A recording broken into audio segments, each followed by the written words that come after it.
as far as the big college football. Michigan, that's 3 straight against Ohio State. When you start to see articles that say, how much is Ryan Day's buyout? And I'm thinking, wow, this guy's lost, I think, 6 games since he's been the head coach there. Ruh-roh. But 3 of those games have been to Michigan.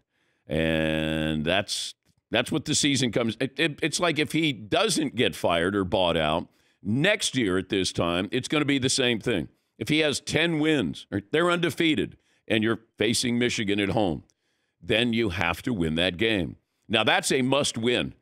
So if we're going to go must-win situations, next year, Ohio State, Michigan, Ryan Day, that will be a must-win situation. Yes, Marvin. So if Ryan Day goes 6-6, but he beats Michigan, is that a successful season to Ohio State fans? Well, that's not good either. That's not good either. But, you know, if you're 10-2 and you beat Michigan, then, you know, you probably hold on to your job. You know, you go back to John Cooper and Earl Bruce. You know, I don't know what their records were against Michigan, but probably not great. I know Urban Meyer went undefeated. He might have gone 7-0 against Michigan. Yes, Paulie. Yeah, John Cooper, when he was with the Buckeyes back in the 90s, he had a 2-10-1 record against Michigan. He had bad losses in 93, 95, 96. And they entered the game, Ohio State, undefeated back then, so it's kind of similar. But those are a lot of games that he got to coach against Michigan. Yeah. A lot of games. All right, poll question today. What are we going to do, Seton?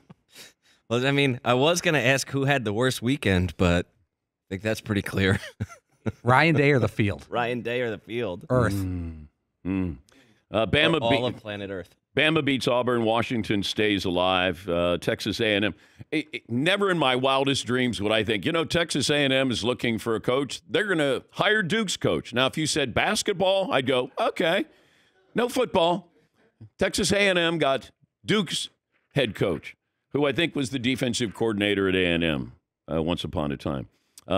Indiana fires their coach. Houston fires their coach. Michigan State gets Oregon State's coach. Everybody got long-term contracts. That doesn't – who cares, you know? Yeah, all right, I'll leave. I'll go to Michigan State. Indiana owes their coach $20 million. Yeah, no big deal. No. Jimbo Fisher, you know, $75 million, or I don't know how much it is. Like, you know, it's a lot when you don't know how much you're paying somebody to leave. Yeah. All right. What other poll question? So it's Ryan Day versus the field in the first hour of the program? Yeah. And that we also, Paulie sent over, if you just expand it slightly, who had the worst month? Ryan Day or Jim Harbaugh? Think about it. Well, Harbaugh's going to be coaching in the Big Ten title game and a chance to play for the national title. And he's essentially a hero for some reason. Yes. I don't understand how that happened. Yeah, after the game, it was, hey, everybody was against us. I mean, you guys cheated. It's not like everybody's against you, but not everybody's for you. But this victimhood is silly. Like, you created this.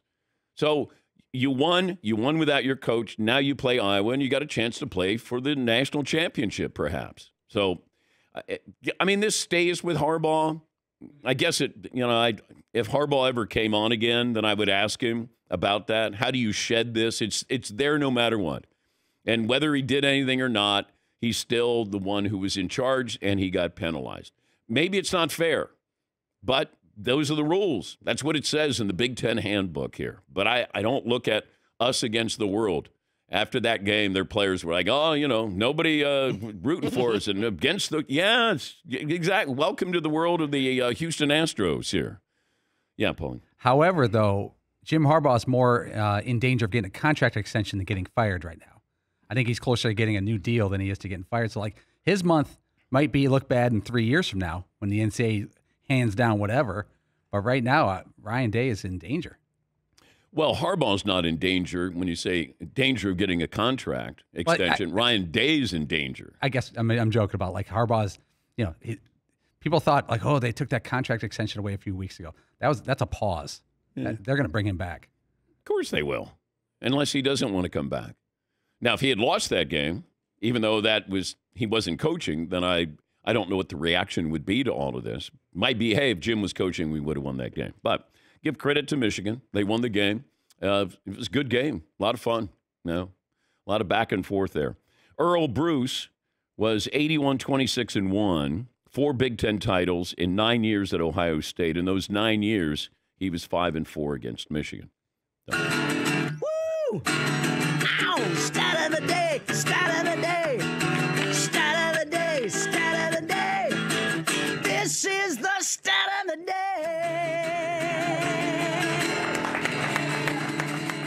Stat of the day brought to you by Panini America, the official trading cards of this program.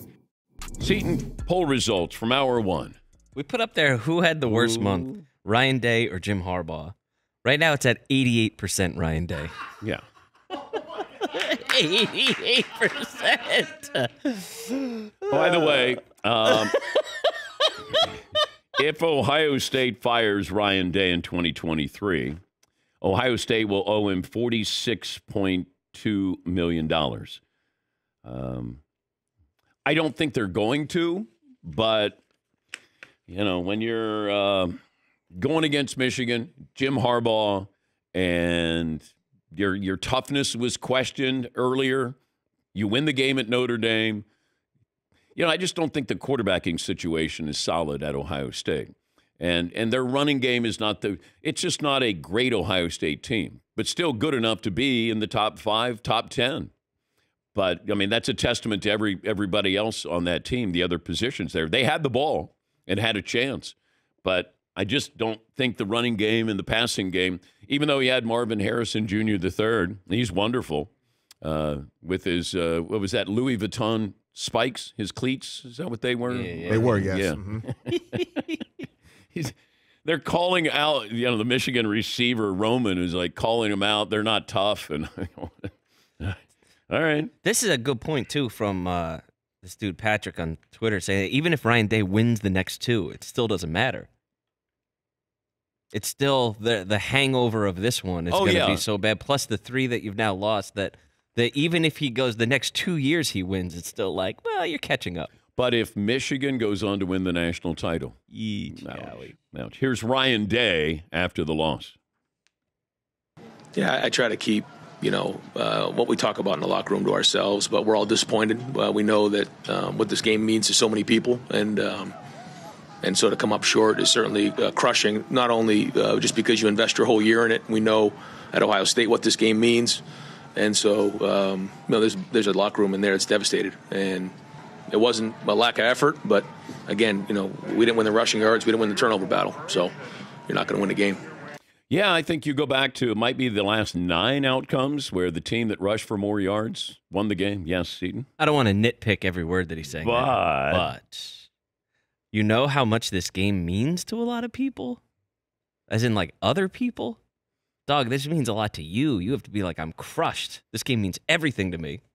Isn't that kind of now I'm not inside the rivalry, but isn't that the way Ohio State fans and Michigan fans want you to talk about it? This means everything to me. Yeah. To us. Like, yeah. It's not you guys. Like, sorry I couldn't get this for you guys. Mm-hmm. The guys in the locker room are really crushed. They're really upset. I know how much it means to a lot of people. Not me, but a lot of people. J.J. McCarthy's the first Michigan quarterback to beat Ohio State in consecutive seasons since Elvis Gerbach in 1990, 1991. Yes, Paulie? I agree with Seton on that because usually coaches after a tough loss keep it together and keep it cool. Ryan Day has said this is unacceptable by me, by us, by everyone around here, and we won't let it happen again. Even though you're like, oh, great coach, you got 365 days. I would have appreciated more like this. Not the sky is falling, but almost like anger. Well, I think it has to hurt. I think you tell people it hurts. That's why it means so much. And you know what? They beat us. We had our chances, and we look forward to meeting them again, and we hope that we get a great bowl game or something.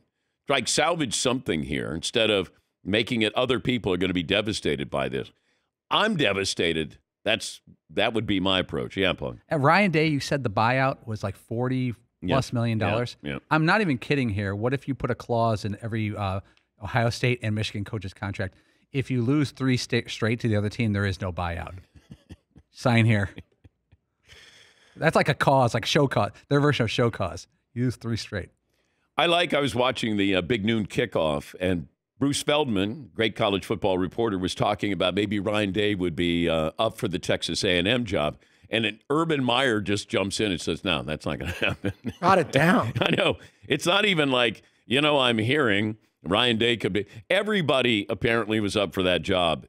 At least that's what they're probably telling their athletic director. Yeah, like Texas A&M, I've got some feelers out there. And then Mark Stoops stays at Kentucky instead of going to Texas A&M.